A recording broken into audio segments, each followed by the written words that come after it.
Meus irmãos, bom dia mais uma vez. Saúde, irmãos, com a graça e a paz do nosso Senhor. Uma alegria muito grande para mim estar aqui, conhecer os irmãos. Já fazia um tempo que eu tinha o desejo de conhecer a igreja aqui no bairro Tristeza. E estou muito contente em ver os irmãos, rever o pastor. E espero que, de alguma maneira, o Espírito Santo possa usar as minhas palavras essa manhã para edificar a vida da igreja. Então, sou casado com a Karen, aquela mulher linda que está sentada ali, pai da Suzana, tem 3 meses, do William, tem 1 ano, e da Isabel, que tem 4 anos de idade. Então, o Senhor foi bom com a gente, nos deu essa família linda e tem nos sustentado a cada dia. Eu louvo a Deus por isso e pelo privilégio de poder estar com eles aqui, para conhecer também os irmãos. Amados, vocês já pararam para pensar a respeito da mesa no dia a dia da família? O que é a mesa para você? Quando você e sua família se reúnem, uma vez ao dia, 2, tem famílias que não conseguem, por causa do trabalho, correria durante a semana. O que é a mesa? O que isso significa para você? Quando nós vemos na palavra de Deus, quando a gente vê uma mesa posta, refeições, pessoas comendo juntas, a gente vê que isso acontece em vários momentos significantes na palavra de Deus. Quando a gente vai para Gênesis, capítulo 18, a gente vê que o Senhor aparece a Abraão nas planícies de Mamre e lá Abraão prepara uma refeição. Na ocasião, o Senhor ele promete a Abraão um filho. Gênesis 25 a gente vê Esaú, ele negando o seu direito de filho mais velho, desprezando, rejeitando o seu direito de filho mais velho, diante de uma refeição posta à mesa.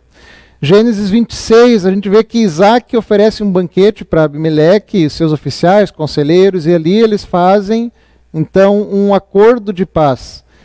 Gênesis 27, a gente vê que Isaac, após uma refeição, ele abençoa Jacó. Deuteronômio 14, quando a gente chega lá, a gente vê que o povo do Senhor deveria comer dos dízimos na presença do Senhor, no lugar que o Senhor havia indicado. E se o lugar fosse longe demais para a pessoa chegar com os dízimos, essa pessoa então deveria trocar, vender isso por dinheiro, e com esse dinheiro então comprar tudo que a sua alma desejava. Vacas, comida, bebida, e era para comer aquilo diante do Senhor e se alegrar com sua família em uma refeição diante do Senhor. E se a gente lembrar, a gente não pode esquecer também do povo de Deus preso, escravo, por centenas de anos no Egito. O povo do Senhor estava sendo escravo, sofrendo, e o Senhor ordena então ao seu povo para que o seu povo fizesse uma refeição. Ele preparasse uma refeição com a família, e essa refeição ficaria gravada no coração do seu povo, na mente, no coração deles. Então a gente vê em Gênesis 12 a instituição da Páscoa. Foi uma refeição que o Senhor mandou o povo fazer na ocasião em que o anjo do Senhor iria passar, e que é o significado da palavra Páscoa, Pissar. E na ocasião, então, um cordeiro macho deveria ser imolado, um pouco do sangue desse cordeiro deveria ser passado nos umbrais das portas, e esse cordeiro deveria ser assado inteiro, comido, acompanhado por ervas amargas e pães asmos. Ao chegarmos no Novo Testamento, meus irmãos, Jesus Cristo, ele vai revelar qual era o real significado da Páscoa judaica. Ele vai revelar para os seus discípulos em uma ocasião muito íntima, à mesa, em uma refeição. No Evangelho de Lucas, capítulo 22, ele diz aos seus discípulos que desejava ansiosamente comer aquela Páscoa com seus discípulos. E ele manda preparar uma refeição. E nessa mesma refeição, um traidor é revelado. A Páscoa judaica, então, para Israel representava a libertação do povo de Deus do jugo da escravidão. E agora Jesus ele revela que ele é o cordeiro pascal que seria imolado pelo pecado do seu povo. Agora, o pão e vinho seriam símbolo do seu corpo e do seu sangue para obter a salvação do seu povo. E é nessa mesma ceia, meus irmãos, que quando nós lemos hoje, que desenvolve em nosso coração a expectativa que nós temos pela ceia das bodas do Cordeiro. A gente encontra lá em Apocalipse 19. O banquete messiânico de Isaías 25. Alguns irmãos lá na igreja às vezes ficam perguntando, pastor, é real ou figurado? Irmãos, a gente tem pano para manga para conversar. Irmãos, o aspecto fundamental que eu quero chamar a atenção dos irmãos, antes de eu ir para o texto dessa manhã, é que a refeição, a mesa, a alegria está sempre envolvida nesses momentos. Em momentos de refeição, e isso deve ser levado a sério, principalmente em nossas famílias. Eu estou convencido, meus irmãos, que você se assentar à mesa com a família e comer é muito mais do que uma atividade mecânica, trivial. Afinal das contas, eu faço isso todo dia, pastor. Irmãos, eu estou convencido que é muito mais do que isso. Para o cristão, alimentar-se é um ato extremamente espiritual, profundamente espiritual. E quando o pastor Daniel entrou em contato comigo a primeira vez, ele pediu para que eu trouxesse uma mensagem que falasse sobre a importância da vida ao redor da mesa para a comunhão da família. A hora da refeição, meus irmãos, à mesa, para muitas famílias, é algo trivial, é algo sem muita importância, é algo que tem que fazer de qualquer jeito, porque a vida corre, a semana corre, a demanda é muito grande, a gente não tem muito tempo para pensar em detalhes e no que isso significa. Então é algo trivial. A gente vê famílias hoje em dia que não se assentam juntos à mesa para comer. É muito comum. Uns fazem a sua refeição, às vezes, assistindo televisão. Outros, enquanto um assiste televisão, outros estão à mesa mexendo ao celular. Outros preferem comer em horários diferentes. Irmãos, quando se sentam juntos à mesa, muitas vezes deixam suas preocupações tomarem conta desse momento e são incapazes de se alegrarem como família neste momento. Às vezes o mau humor, as discussões ocupam lugar à mesa e este momento deixa de ser algo gratificante, onde a família pode dar graças a Deus pela boa provisão que o Senhor tem dado. Então, um número muito grande de famílias, muito grande. Eu tinha visto uma pesquisa que cerca de 70% das famílias não sentam à mesa juntos para uma refeição. Meus irmãos, é preocupante. Nós deveríamos pensar mais nisso, nós deveríamos nos preocupar. O título desse sermão é a importância da vida ao redor da mesa para a comunhão da família. Mas para compreendermos melhor a respeito da mesa, a gente tem que compreender um pouquinho mais a respeito de comunhão. O que é comunhão? O que é isso que tem que se desenvolver na família? E que a hora da mesa, a família em volta da mesa é tão importante, né? Porque essa palavra ela é compreendida de uma maneira muito superficial hoje em dia. Lá na igreja, aos domingos, eu estou expondo a carta de Paulo aos Filipenses. E Paulo utiliza muito, ele fala muito sobre comunhão na carta aos Filipenses. E a palavra grega que ele utiliza é koinonia, uma palavra conhecida nossa. Tem até um grupo de louvor aí um tanto antigo não, né? Clássico, chamado koinonia. Essa palavra, meus irmãos, ela tem um sentido muito mais profundo do que nós estarmos juntos apenas para fazer alguma coisa. Às vezes a gente costuma falar, né? A gente estava em comunhão. O que vocês estavam fazendo? A gente estava comendo. E eu costumo dizer lá na igreja que comunhão, ela não é menos que isso. Mas ela é muito mais que isso. Ela é muito mais profundo que isso. Essa palavra, meus irmãos, koinonia, significa você estar intimamente, profundamente ligado de corpo, de alma, uns aos outros. Então, a verdadeira koinonia em uma igreja é como se o coração do próprio Cristo estivesse no nosso peito, ardendo em amor pelo nosso irmão. Isso é koinonia. É isso que o apóstolo Paulo quis dizer quando ele escreve aos Filipenses, que Deus era sua testemunha da saudade que ele tinha deles, na terna misericórdia de Cristo Jesus. Era o que Paulo estava falando a eles. Olha, é como se o coração do próprio Cristo, como Cristo os ama, eu também os amo. Então, meus irmãos, é uma comunhão profunda que deseja estar junto. É uma comunhão profunda que deseja ouvir a voz do outro. É uma comunhão tão profunda que deseja sorrir com o outro, que quer se alegrar com o outro. Isso é comunhão. E é essa mesma koinonia, essa mesma comunhão que nós queremos em nossas igrejas, mas também em nossa família e a nossa mesa. E é por isso que eu quero falar, e é sobre isso que eu quero falar com vocês essa manhã. E a pergunta que eu inicio é perguntando, irmãos, como anda a sua comunhão, a sua koinonia em sua família, em sua casa? Como anda a sua vida familiar ao redor da mesa? Como é que vocês têm preparado este momento? Como é que vocês têm pensado neste momento? Quando vocês se sentam à mesa, qual é o clima? O que tem acontecido? Quais são as suas conversas? De que maneira a comida é servida? De que maneira a comida é preparada? Para o cristão alimentar-se em família, meus irmãos, eu estou convencido que é um ato profundamente espiritual.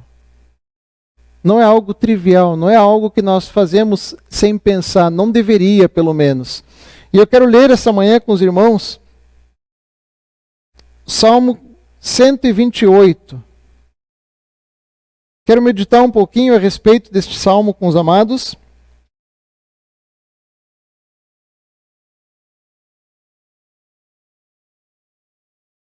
Embora ele fale de Israel, nação, nós encontramos nele princípios universais para o povo de Deus. Salmo 128. Quero ler com os amados.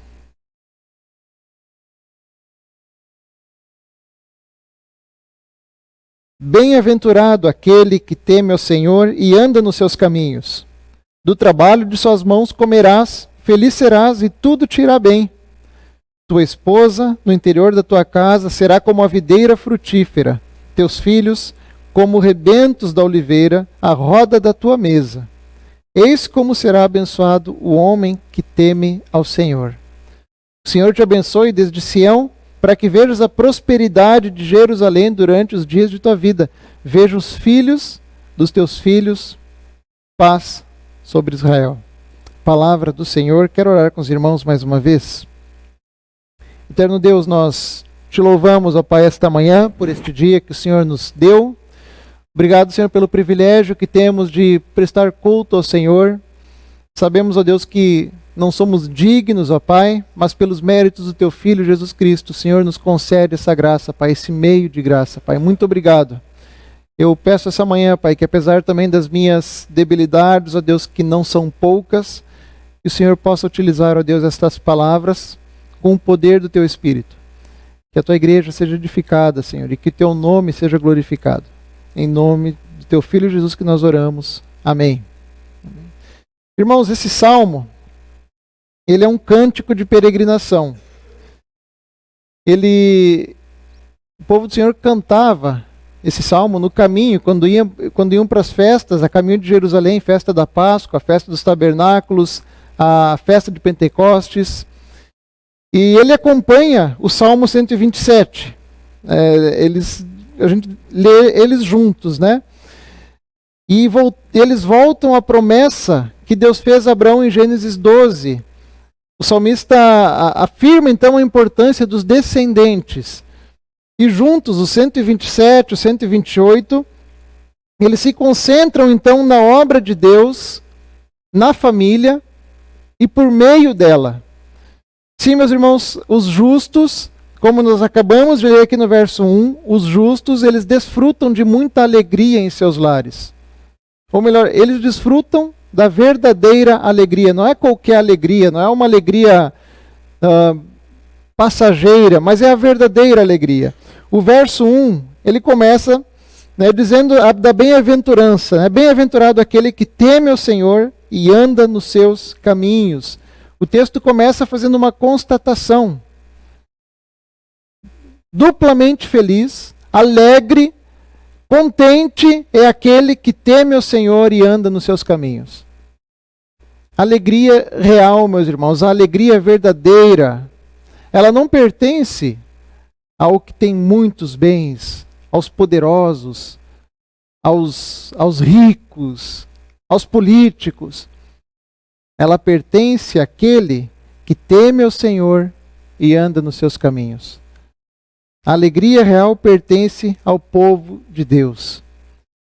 Eu gosto muito de ler as obras de Charles Spurgeon. Ele, comentando este salmo, ele escreveu o seguinte: é inútil falar em temer ao Senhor se agimos como aqueles que não se importam se existisse um Deus ou não. Os caminhos de Deus serão nossos caminhos se tivermos uma sincera reverência por Ele. Se o coração estiver unido a Deus, os pés o seguirão com força. Meus irmãos, a maior parte dos problemas que nós temos em nossos lares resulta de crentes que não têm o seu coração unido a Deus, que não têm o seu coração junto ao Senhor. São aqueles que ouvem os sermões, dizem temer ao Senhor, mas eles agem como ímpios em diversas áreas da sua vida. Eles não têm cuidado com os seus lares, não têm cuidado com o seu proceder no dia a dia. Homens, o texto dessa manhã começa apontando para a gente. Embora, se algum lar não tem a figura masculina, né, a mãe, então, tem essa importante tarefa de conduzir o seu lar no temor do Senhor. Mas, homens, o texto dessa manhã começa apontando para a gente. A responsabilidade de ensinar as Escrituras à esposa, a filhos, não é do pastor de vocês, é de vocês. A responsabilidade de prover o sustento para a família do trabalho de suas mãos, de conduzir o clima da casa, a comunhão, principalmente a mesa, essas responsabilidades estão sobre a gente. E se realmente tememos ao Senhor, nós não vamos renunciar a essas responsabilidades.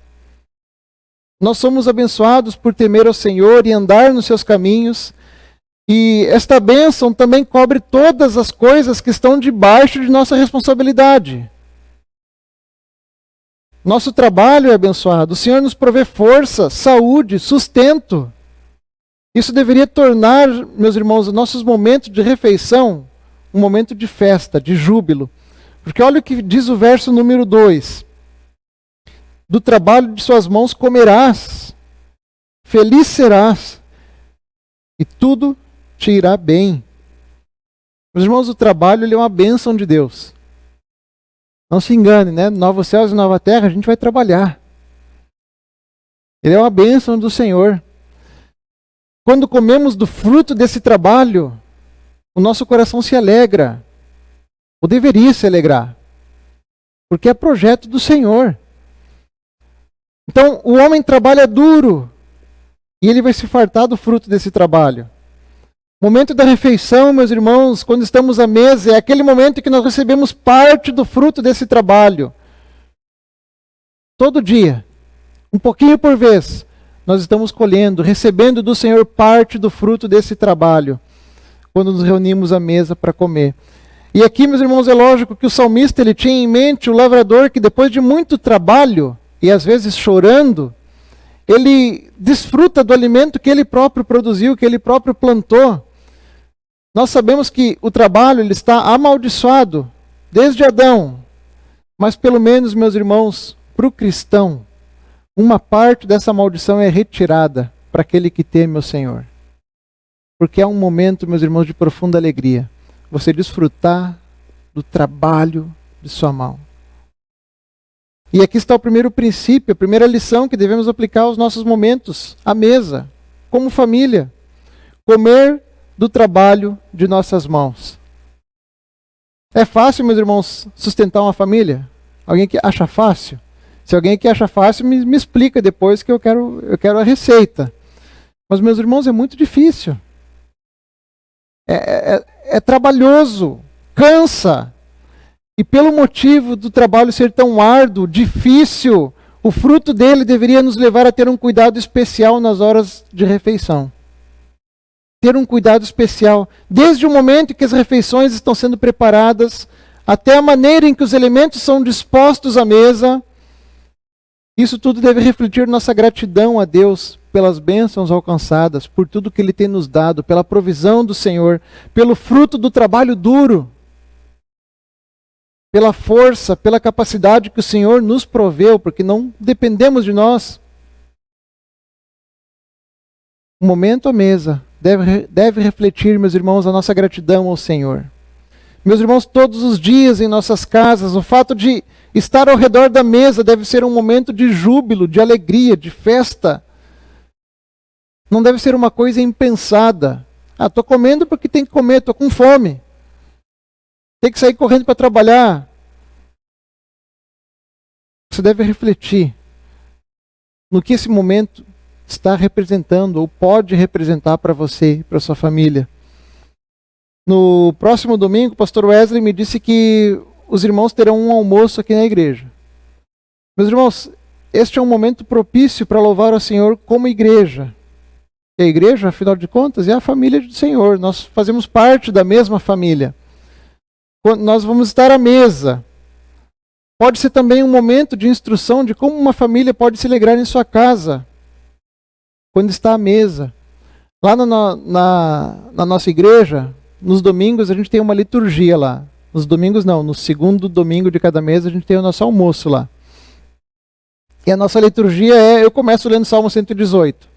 Está lá: nas tendas dos justos a voz de júbilo e de salvação, a destra do Senhor faz proezas. Aí eu faço umas perguntas para a igreja.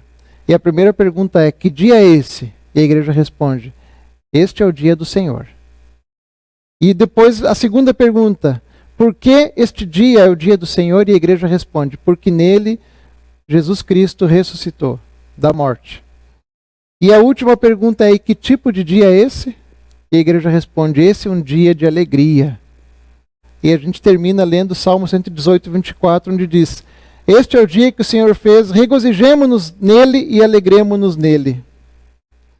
Depois disso, então, irmãos, nós comemos, nos alegramos com a mesa farta pela provisão do Senhor, pelo fruto do trabalho de cada irmão que preparou uma refeição com carinho e levou para aquele momento, e agradecendo a Deus pela comunhão da sua igreja.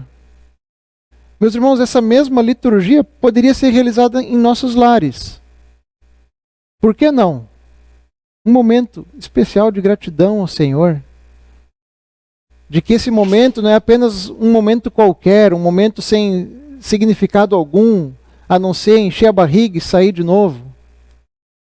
Meus irmãos, apenas uma pergunta já faria toda a diferença. Você é reunido à mesa com sua família e perguntar: que tipo de momento é esse? É um momento de alegria. Alegremo-nos e regozijemo-nos no Senhor. Uma simples pergunta faz toda a diferença. Mas, pastor, eu não tenho uma série de variedades de comida em casa, não faço comida de festa todo dia. Na verdade, nós nem temos muita comida. Percebam, meus irmãos, que eu não estou falando do tipo de comida, de variedade de comida. Independente do que for servido, pode ser servido com alegria e gratidão. Independente se é um prato de miojo, um bifinho empanado, pode ser servido com alegria e gratidão, meus irmãos. Não se engane pensando que você vai se alegrar mais se tiver uma mesa farta, cheia de muita coisa. Provérbios 15, 16 e 17. Melhor é o pouco, havendo temor do Senhor, do que grande tesouro onde há inquietação. Melhor é um prato de hortaliça onde há amor, do que um boi cevado e com ele o ódio. Então, independente do que você tem para servir na sua casa durante a semana, quando servido com amor e gratidão ao Senhor e ações de graça ao Senhor, louvor ao Senhor, meus irmãos, isso faz toda a diferença na família. Uma toalha à mesa, um guardanapo de papel, porque uma florzinha apanhada do jardim, bota ali para enfeitar, ou apanhada na rua mesmo, na beira do mato, faz toda a diferença. Esse cuidado, meus irmãos, na hora da refeição, vai nos trazer uma mensagem de que este momento não é apenas um momento qualquer, mas é um momento muito especial. Porque o Senhor nos proveu isso daqui. Isso aqui é um pouquinho do fruto do nosso trabalho.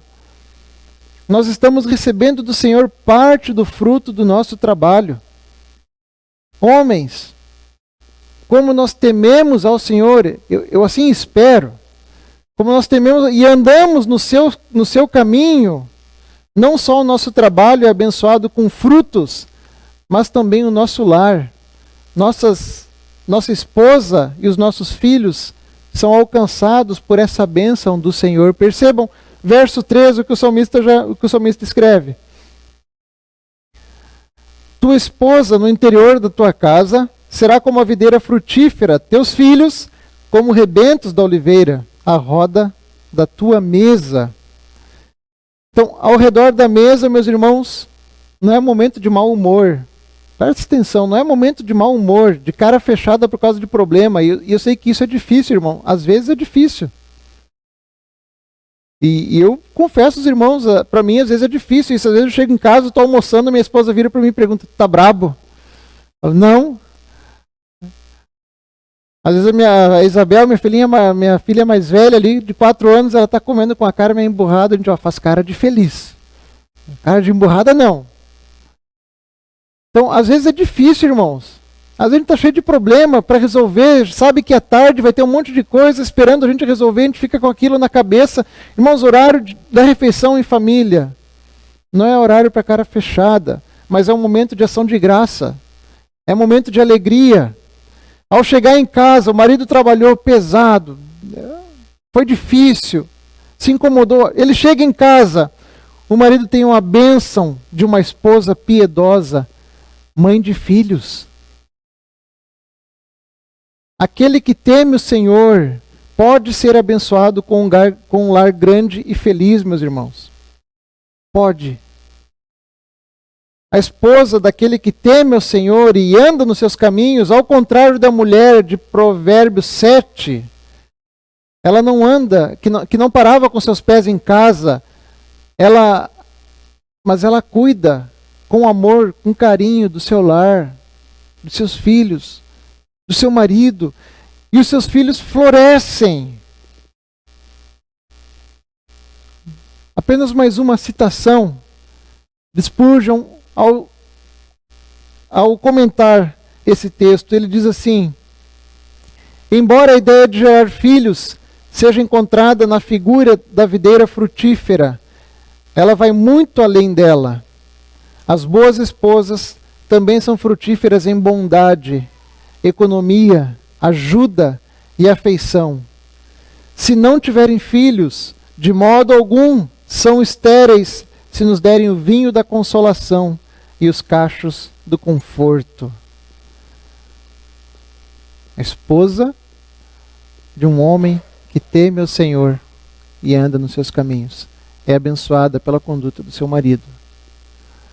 O marido que teme ao Senhor e anda nos caminhos do Senhor, ele ama a Deus, amando a sua esposa, assim como Cristo ama a igreja. Isto é difícil, meus irmãos.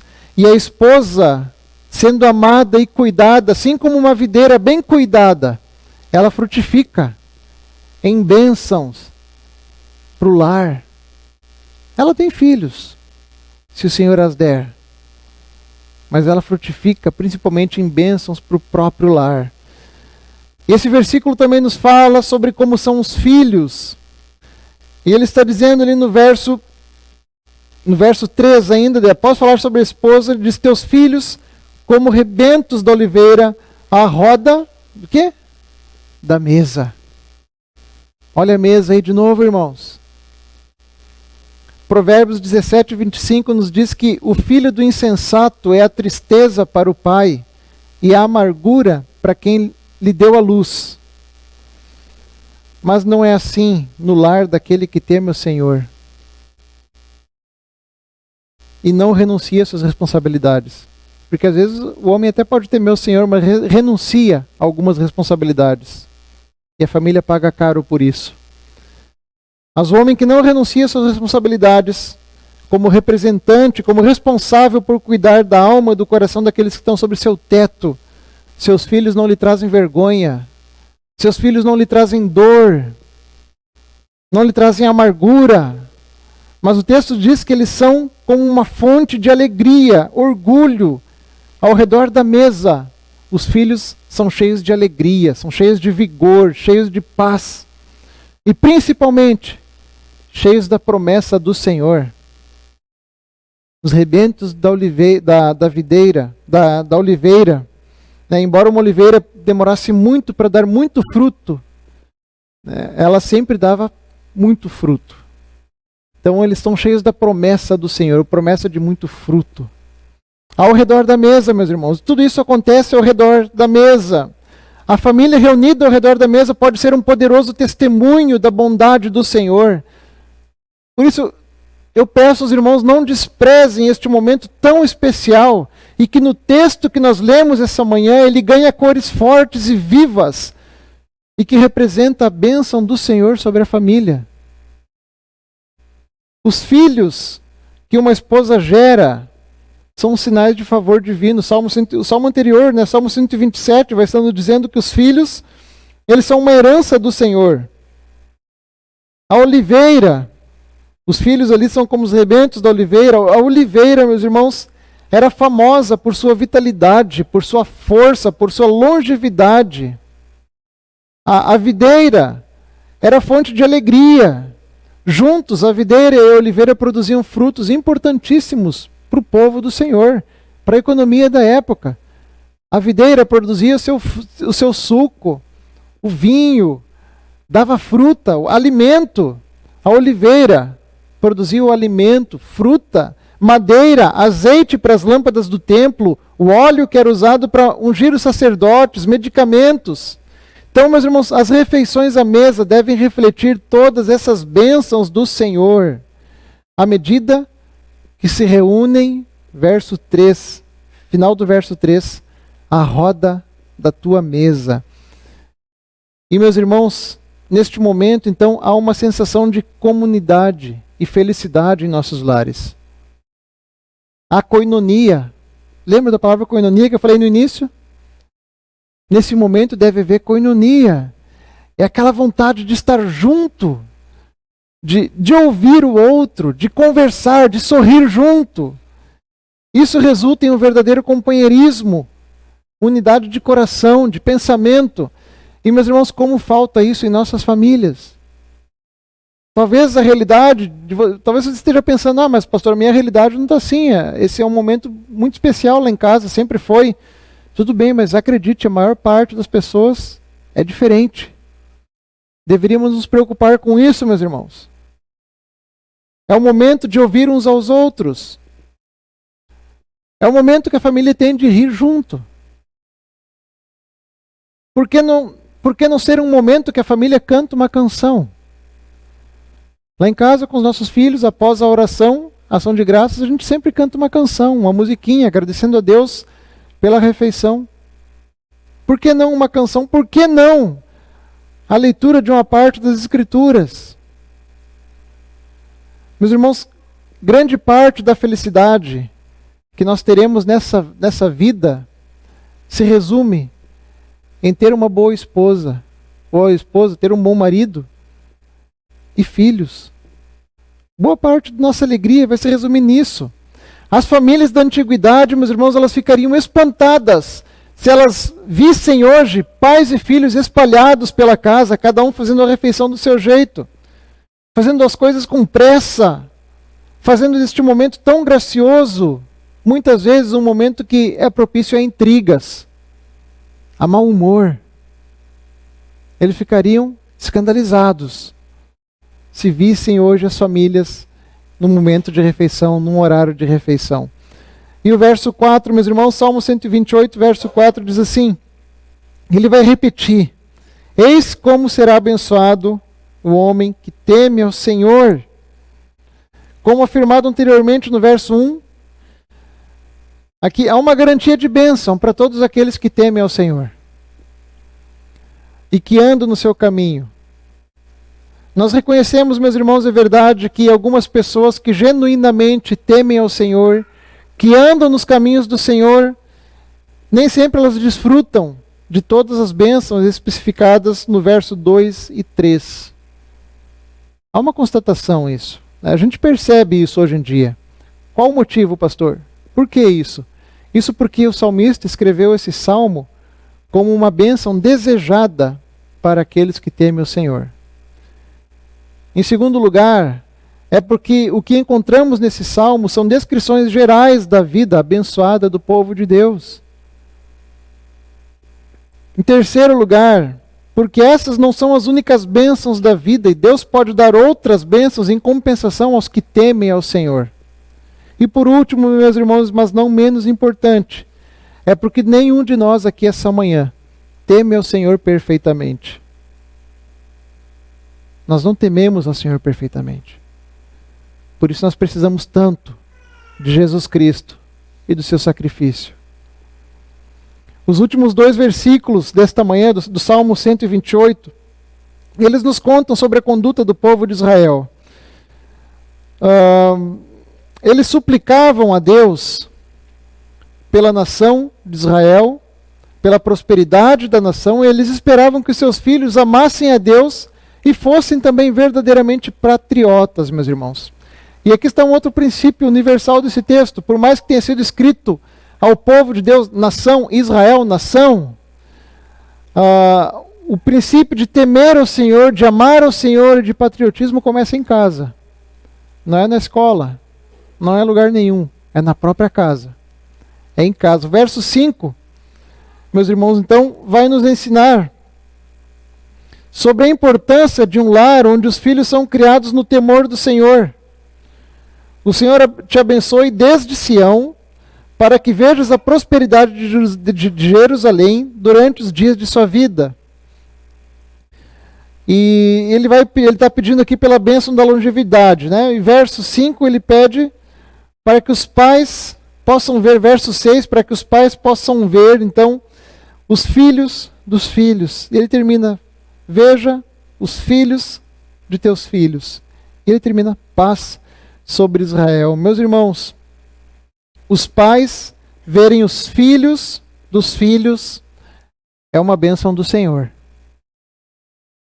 Principalmente quando os pais têm o privilégio de ver os filhos dos filhos junto a eles, sentados no mesmo banco, na mesma igreja, louvando o Senhor. Isso é raro hoje em dia, meus irmãos. Você não vê isso em quase nenhuma igreja. 3 gerações louvando ao Senhor. Provérbios 17:6 diz que a coroa dos velhos são os filhos dos filhos. E a glória dos filhos são os pais. Então, uma alegria muito maior ainda é os pais desfrutarem da companhia dos seus filhos e netos na comunhão do Senhor. Aí sim, a verdadeira koinonia. É verdade que Deus julga a iniquidade que os filhos imitam dos pais, caso eles continuem imitando o pecado dos pais. Por isso a importância, meus irmãos, de criar os nossos filhos no temor do Senhor e o dever que temos de suplicar ao Senhor por nossos filhos e pelos filhos dos nossos filhos. Ainda que você não tenha filho ainda, muito antes de nascer os meus filhos, eu já orava ao Senhor por eles. E hoje, eu já oro pelos filhos deles, pelo marido, pela esposa, estão nas minhas orações. Devemos orar, meus irmãos, suplicando para que o Senhor mantenha sobre eles a sua boa mão cheia de graça e de bênçãos por cada geração, para que o Senhor molde o coração dos nossos filhos e transforme o coração deles. E eu termino a mensagem desta manhã, meus irmãos, suplicando ao Espírito Santo de Deus para que Ele convença aos irmãos a respeito da importância da vida ao redor da mesa para a comunhão da família.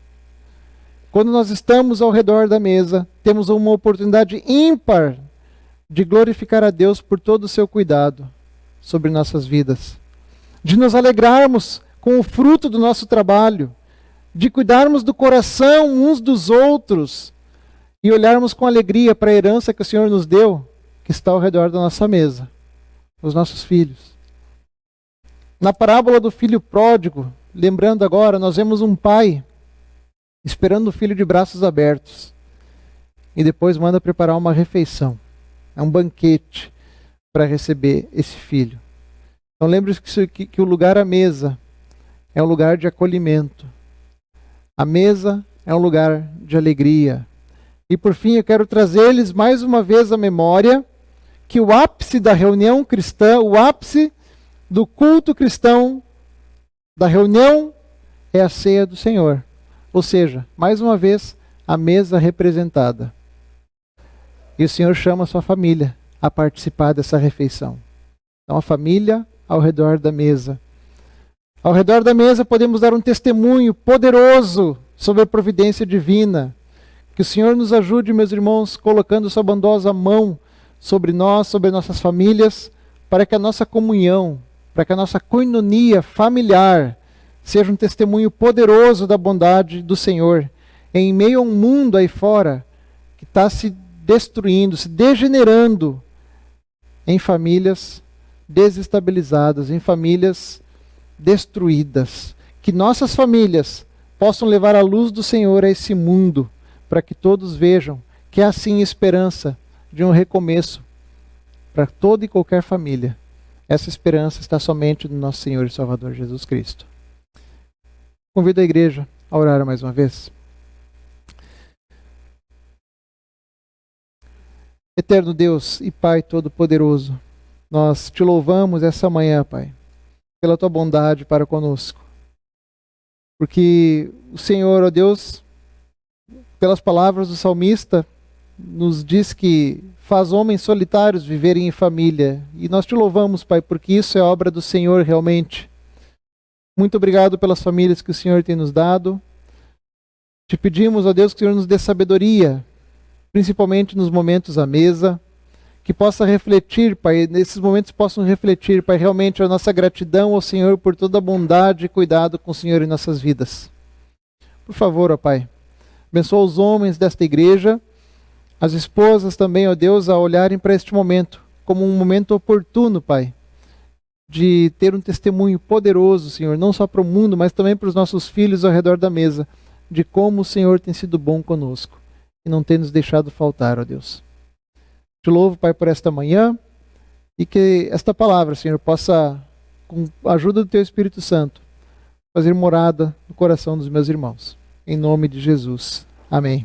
Ao vivo, mas eles assistem posteriormente, ok?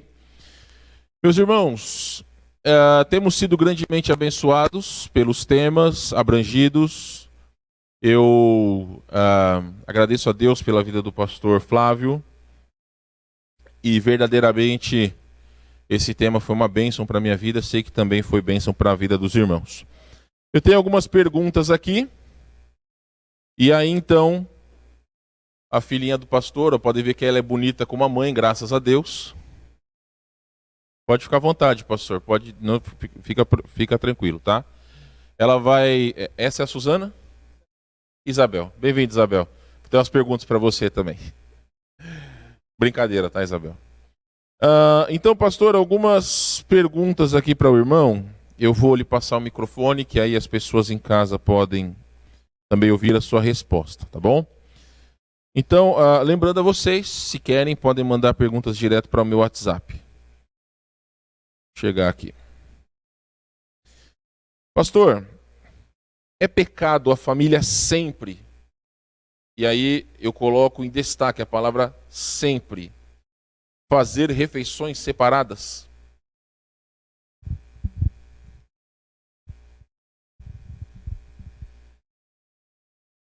Famílias com Eu não diria que é um pecado, até mesmo porque a gente não vê algo claro na Bíblia a respeito disso, mas eu creio que você deixa de utilizar um meio de graça que o Senhor nos dá. Então, você deixa de desfrutar de uma grande bênção que o Senhor dá e que Ele espera do seu povo, que o seu povo tenha comunhão à mesa, né, e por coisas menores, provavelmente, né? Então, eu creio que o prejuízo que você tem é realmente deixar de desfrutar de uma grande bênção que o Senhor preparou para a família, nesse momento tão especial. Uma pergunta aqui, pastor, que foi enviada. É necessário sempre, mais uma vez destacar essa pergunta, sempre orar antes das refeições? E anexa a essa pergunta, é errado orar depois da alimentação?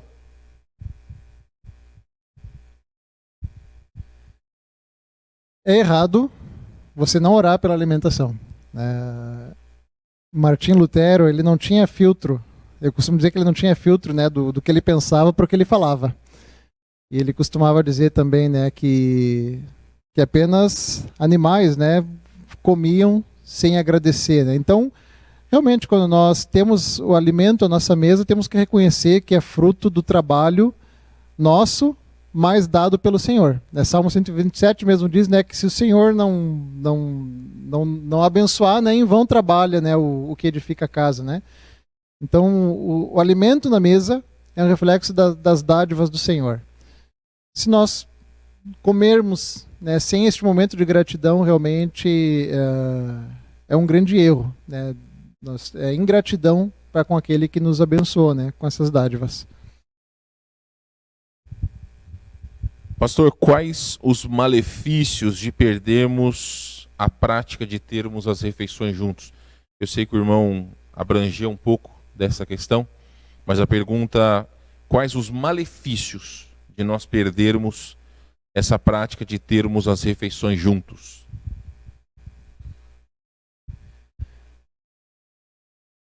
Eu li algumas pesquisas, né, eu não vou entrar na parte científica, né, mas quem fez a pergunta pode procurar. Há pesquisas científicas que revelam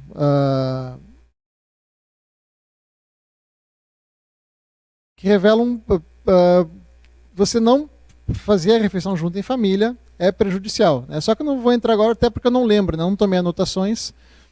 Mas o malefício, em primeiro lugar, é a comunhão em família, a comunhão à mesa, de você poder estar tendo esse tempo com a família, agradecendo ao Senhor, às vezes cuidando do coração, instruindo o coração dos filhos, da esposa. Lembrando também, eu gosto muito de lembrar da refeição à mesa, também ela pode ser um momento de instruir os seus filhos sobre a comunhão que a igreja tem na mesa do Senhor, que é a ceia do Senhor. Então é um momento muito importante, cheio de oportunidade para instrução. Então eu creio que o maior malefício é esse, você deixa de instruir a sua família em diversas coisas que abrangem várias áreas da vida, principalmente na comunhão da igreja, né? Eu costumo pensar e pregar que a igreja só vai ser uma igreja forte se as famílias forem famílias fortes. A igreja começa dentro de casa.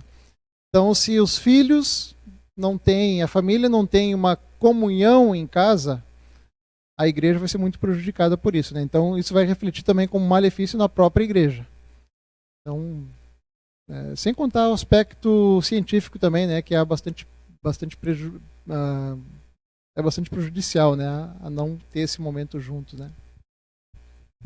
E dentro dessa premissa ainda, pastor, o que fazer quando senta-se à mesa e sejam cônjuges, sejam filhos, não querem ter nenhum tipo de comunicação?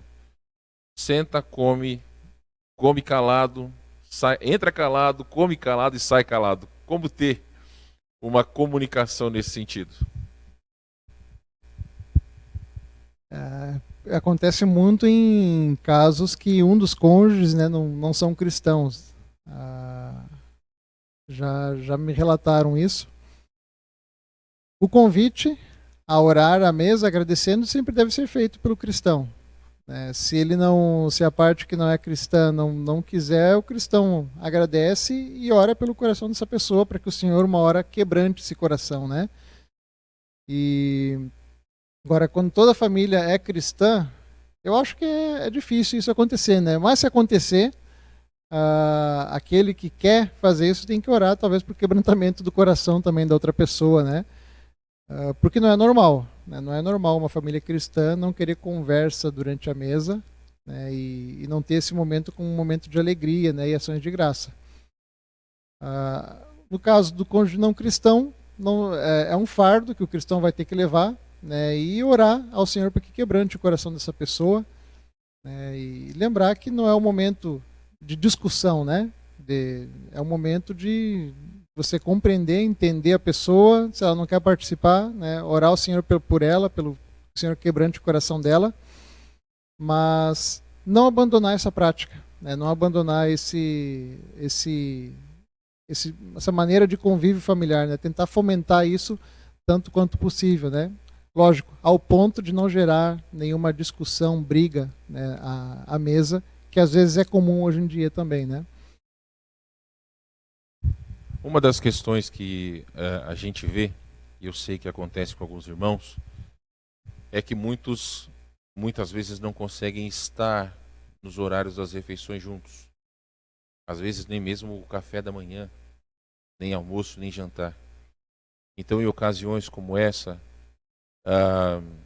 às vezes chega no final de semana, pessoas gostam de estar à frente da televisão, achando que podem descansar, né? Então, nessas situações onde famílias não conseguem estar juntas em todo o tempo,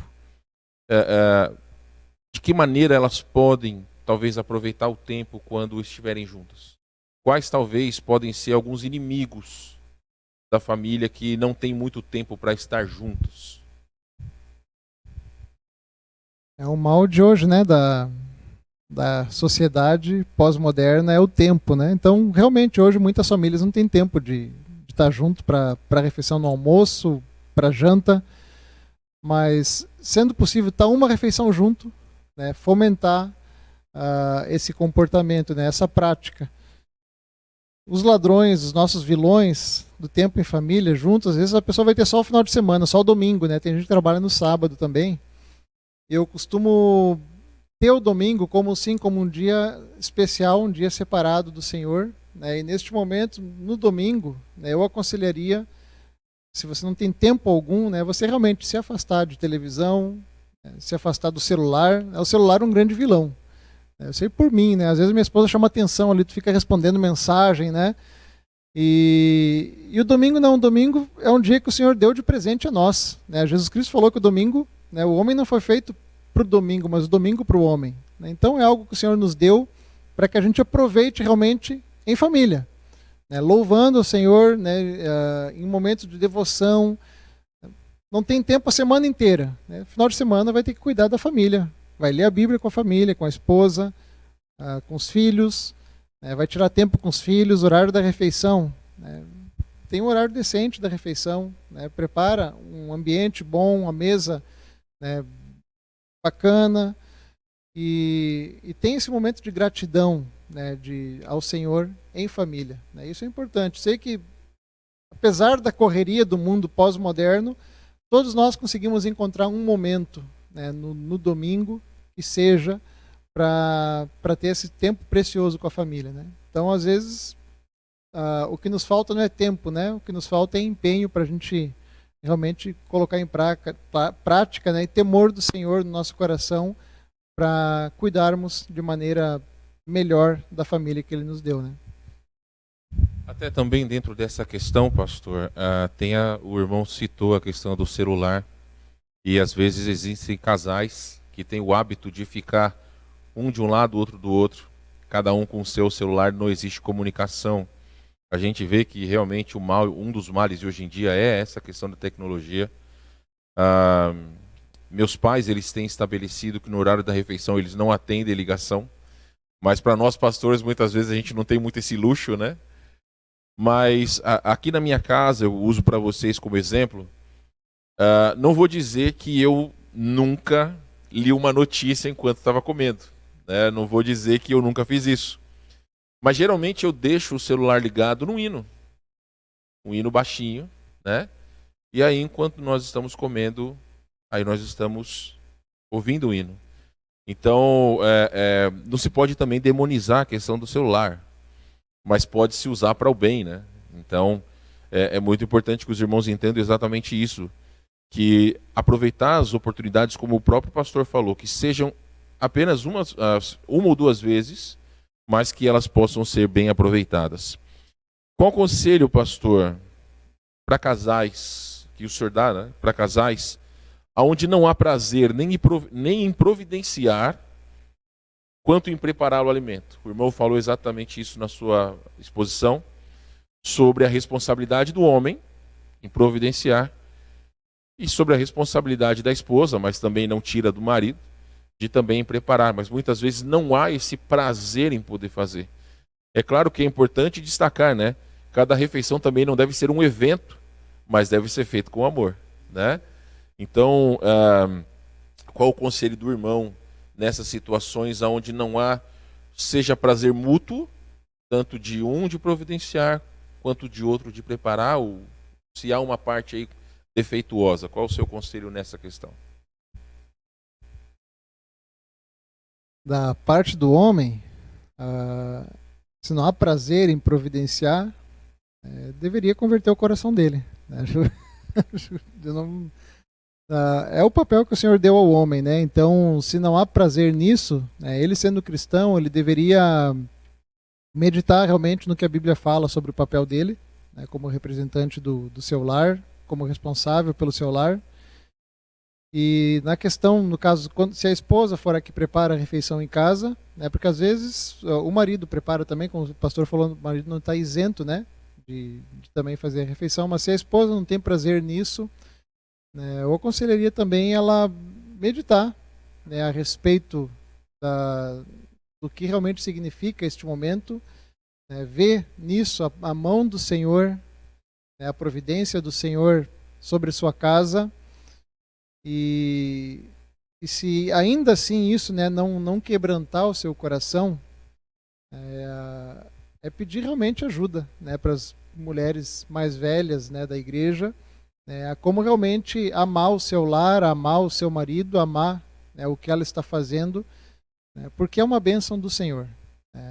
A refeição, o simples fato de nós sairmos daqui hoje, irmos para nossa casa, termos o que comer, eu costumo, essa semana eu brinquei, né, que as crianças estão entrando na dieta com a gente, a Isabel, estava sempre a mesma comida durante a semana, ela estava comendo com a cara feia, assim, já, né, eu até brinquei, né, parecia o povo de Israel, né, falando maná de novo, né, maná, né, não queriam mais saber de maná, mas é uma bênção que o Senhor nos dá, né, todo dia, então a gente tem que olhar com esses olhos, né, às vezes vai ser cansativo, né, e a mulher, às vezes, quando ela está em casa, ela não tem só almoço para fazer, né, é cansativo, ela trabalha mais do que quem está trabalhando fora, e às vezes ela vai estar cansada fazendo, e cabe o marido também, né, pastorear, ajudar no que for necessário, para que realmente seja um momento de prazer, né? Não só para ela, porque se a esposa não está com alegria dentro de casa, né? Se a esposa não está contente, ninguém vai estar contente, né?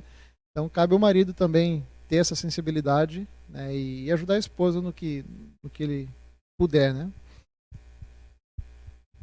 É uma pergunta boa aqui, pastor, não que as outras não sejam, tá?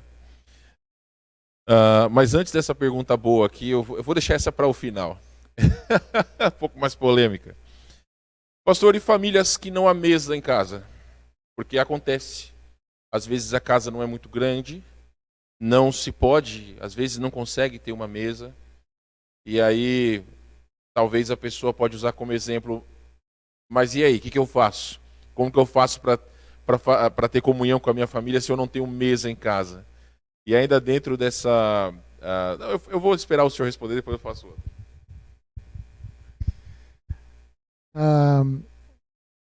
Acho que não tendo a mesa em casa, né, em qualquer lugar que você possa sentar, estar junto na presença da sua família, da sua esposa, né, se tiver filho, dos filhos, né, que você possa estar junto, né, participando deste momento junto, conversando, ouvindo, dando graças a Deus juntos, né? Então pode ser, né, ali se encontra, né, uma mesa, talvez não física, né, porque como o pastor falou, às vezes não vai ter espaço em casa, ou não puderam comprar uma mesa ainda, né, mas você estando junto ali com um pratinho no colo, né, louvando ao Senhor, todos juntos, né, deixando o celular de lado, deixando a televisão de lado, né, é um momento em que pode ser precioso, né, para a família, né? E com certeza se o casal não tem filhos ou tem filhos pequenos, lá na frente, os filhos vão lembrar disso e vai ser precioso, né? Vai ser algo que vai ajudar eles para o resto da vida deles. Eu já vi alguns filmes, nos Estados Unidos é um pouco mais comum, onde até mesmo na cozinha tem a mesa e bem na frente tem a televisão. Algumas famílias têm esse costume, né? Então, na sua visão, perguntando de maneira direta, por mais que eu já entendi essa resposta, mas o irmão acha que há algum proveito de ter a televisão ligada em todos os momentos da semana, todos os dias da semana, fazer as refeições com a TV ligada, mesmo que estão na mesa, mas a TV ligada? Qual é a sua visão em relação a isso? É um outro vilão, né? Que a gente tem. Não que a televisão em si seja ruim, mas em momentos como a mesa, ela é totalmente dispensável, né? Porque você vai estar assistindo a televisão ou vai estar focado neste momento em família? Ah, pastor, eu vou estar focado neste momento em família. Então desliga a televisão, você ainda vai economizar luz, né? Então é totalmente dispensável, né? Se você tirar sua atenção para a televisão, você vai perder às vezes o que a esposa fala. E eu tenho por mim, irmãos, né? Às vezes já cometi esse erro, né? De estar ali, pegar o celular, a esposa falando comigo, tu ouviu? Eu falei, hã? Quê? Não ouvi. Né? É a mesma coisa com a televisão, né? Então, em diversos momentos, né? Às vezes você está conversando, uma simples conversa em casa, né? Você não vai ficar olhando para a televisão e tentando conversar, né? Então, há momento para cada coisa, né? E o cristão ele foi chamado ao equilíbrio, né? E a colocar em ordem a vida dele, né? Momento da refeição, né? A gente deixa a televisão de lado, né? No caso lá em casa a gente deixa ligado, mas ela não fica de frente para a mesa e a gente deixa ligado no YouTube Music, lá escutando música, né? Escutando algum hino, alguma coisa. Então, mas a gente não fica prestando atenção em televisão, não, né? Pra gente é totalmente dispensável isso, né? Ok, pastor. Se mais alguém tem perguntas, essa é a última que me enviaram. Então, depois dessa, eu creio que, se não houverem mais, nós terminaremos. Qual conselho ao homem que transfere a responsabilidade da liderança do seu lar à sua esposa? É boa.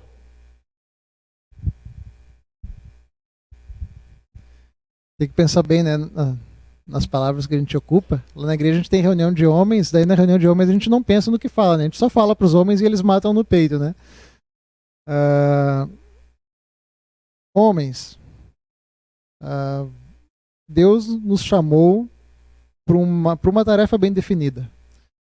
A responsabilidade de instruir a esposa e prover o lar. Quando nós abrimos mão disso, na verdade nós estamos sendo, não me entendam mal, não sei se não tem como entender mal uma palavra dessa, mas nós estamos sendo efeminados. Estamos abrindo mão do papel que Deus deu ao homem, né, e transferindo para a mulher e ficando com o papel da mulher para a gente. Então, a ordem criacional do Senhor é que o Senhor fez primeiro o homem, depois fez a mulher, o homem como sendo o representante, né, o cabeça federal, e quem sustenta, né, quem providencia a sua casa. Então eu aconselharia esse homem a rever, se for cristão, né, a rever os seus conceitos, né, ler a Bíblia, mais uma vez, procurar conselhos de pastores sábios e que se arrependa. Eu creio que ele está em pecado. Ele está colocando nos ombros da sua esposa, da mulher, uma maldição que Deus não deu a ela, né? Ele deu ao homem, né, o peso do trabalho para ter o sustento. Deus deu ao homem, não deu à mulher, né? Então que ele se arrependa dos seus pecados, clame ao Senhor por arrependimento, né?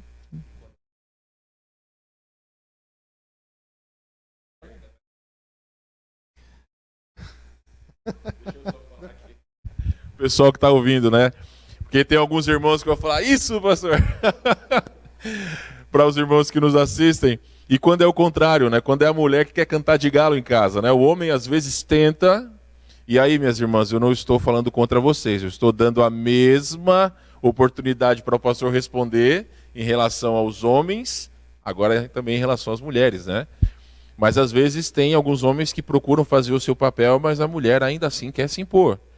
Né? Então, quando o motivo é contrário, o que fazer? Homens, a gente tem que entender que para a mulher é muito difícil se submeter ao marido. E é uma dificuldade natural dela. Gênesis, Deus falou à mulher, né, o seu desejo será para o seu marido. Né, então, eu costumo dizer que é a maldição de Deus para a mulher. Se submeter ao marido, então não é natural para ela. E às vezes, por mais que o marido, depois de conhecer a verdade, querer fazer as coisas certas, né, ele já fez errado no início. Então, a esposa ela vai ter muito mais dificuldade, né, em se submeter a um homem desses. E com certeza para ela vai ser mais natural querer tomar a frente. Né, muito mais do que o homem, principalmente se o homem ele permite, ele dá esse espaço, né, ele é lento, ele é devagar. Né. Eu mesmo já recebi alguns puxões de orelha da minha esposa, ela fala para mim às vezes, irmãos, olha, se tu quiser eu tomo a frente. Né, eu tomo a frente, não, deixa para mim, eu falo, né? Então, se você tem uma esposa, né, como a minha, que às vezes te puxa a orelha, né, ela é sábia, ela diz, vai lá, né, eu vou fazer se não fizer. Né, ouça sua esposa. Né, ouça sua esposa e lembre que isso é uma dificuldade, se a sua esposa tem dificuldade com isso, é uma dificuldade inerente a toda mulher. Algumas têm mais facilidade, né, outras não. Então, é uma dificuldade da mulher, a submissão ao homem, né, de maneira bíblica. Né, não estou falando de subjugar a mulher, a Bíblia não fala sobre isso. E é uma dificuldade do homem em liderar, porque Adão falhou em liderar Eva. Né, então, há dificuldade dos dois lados. Né, então, a gente tem que entender isso, né, e clamar a Deus por sabedoria no dia a dia do lar mesmo, para que a gente consiga, né, colocar em ordem, né, em harmonia aquilo que é disfuncional, né, já desde a queda, né? Então, pedindo ajuda e a graça de Deus sobre os nossos lares, né? Eu quero dizer para todos vocês o seguinte: os lares desajustados ou o desajuste entre marido e esposa causa nos filhos que eles tornem-se ou mandantes, né, como a mulher, ou até mesmo efeminados, usando esse termo, como os homens. Né? Então, os nossos filhos, eles sempre vão fazer aquilo que nós fazemos. Eles vão falar aquilo que nós falamos. É por isso que dentro da minha casa, né, eu sou de São Paulo, né? E geralmente vai puxar mais o meu jeito de falar, né? Mas esses dias a minha filha menor começou, pai, tipo um gauchês, sabe? Então isso é um pouco diferente, mas eu digo isso para vocês por quê? Porque aquilo que nós falamos, da forma que nós falamos, os filhos vão agir. Então, se muitas vezes existe uma energia faltante, ou até mesmo abundante de um lado ou de outro, isso vai sempre puxar em relação aos filhos. Então, nunca vai fugir, eu quero deixar claro para todos vocês. A questão de procurar conselhos bíblicos, muitas vezes, é relutante por parte de alguns, que acham que isso é expor a sua vida quando na verdade não é.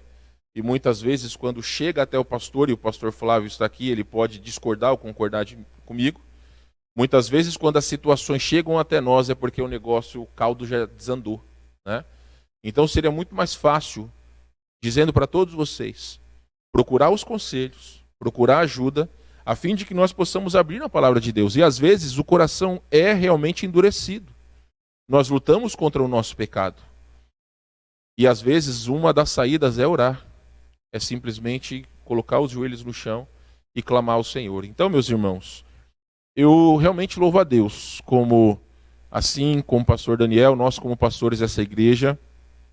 O pastor Flávio encerra hoje a nossa conferência.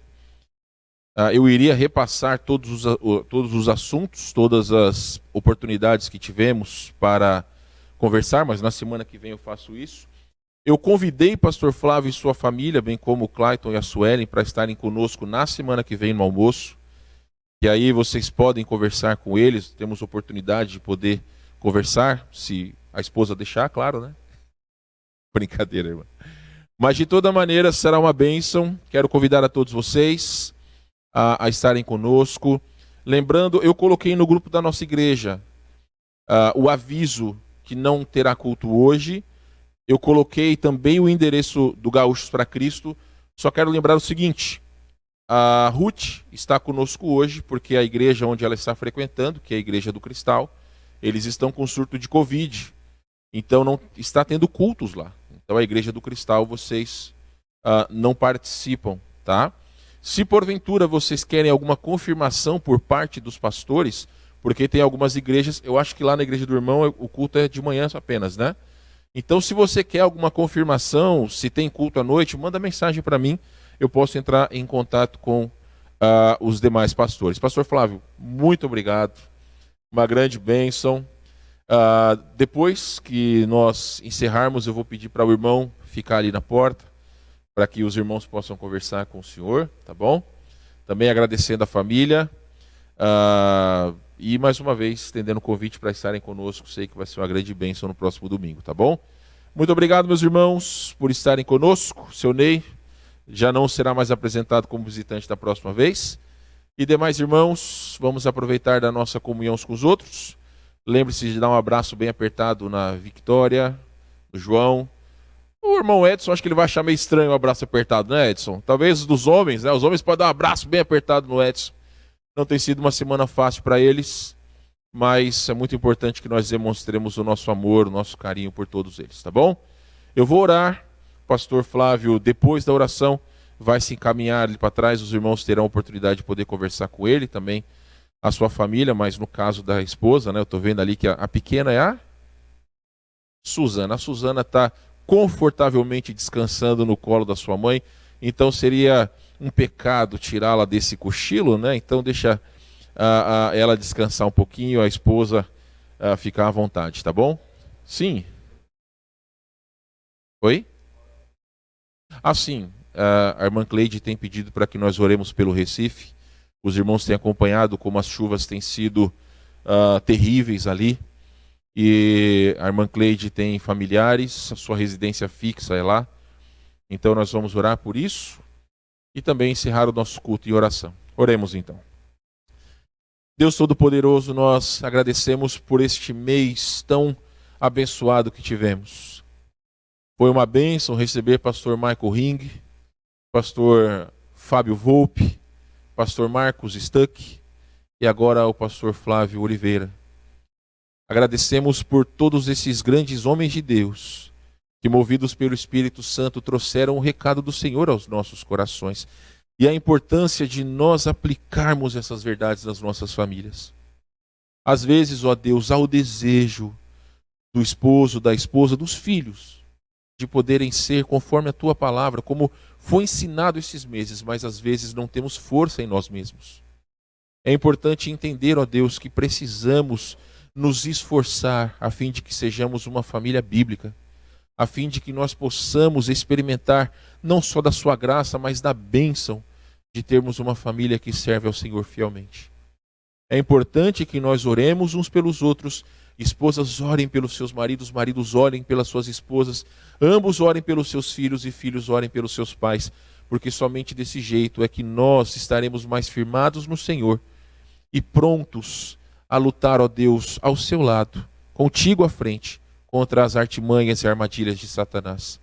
Protege nossas famílias, ó Deus. Fortalece cada vida e cada coração. Oramos também pelo Recife. O Senhor sabe como tem sido difícil, não só para a irmã Cleide, mas para tantas pessoas que lá estão. Oramos pelo consolo daqueles que perderam seus familiares, bem como oramos, ó Pai, porque entendemos que o Senhor é soberano e todas as coisas estão debaixo da permissão do Senhor. Oramos para que essa chuva possa parar, possa amenizar. E assim, ó Pai, as pessoas possam retomar as suas vidas. Ainda oramos pelo consolo do Senhor aos familiares do irmão Edson, a Vi e também o João. Consola e conforta os seus corações, bem como aos demais familiares. Agradecemos a Ti, ó Deus, por tudo que tens feito nas nossas vidas. É o nosso desejo, nossa oração em nome de Jesus. Amém.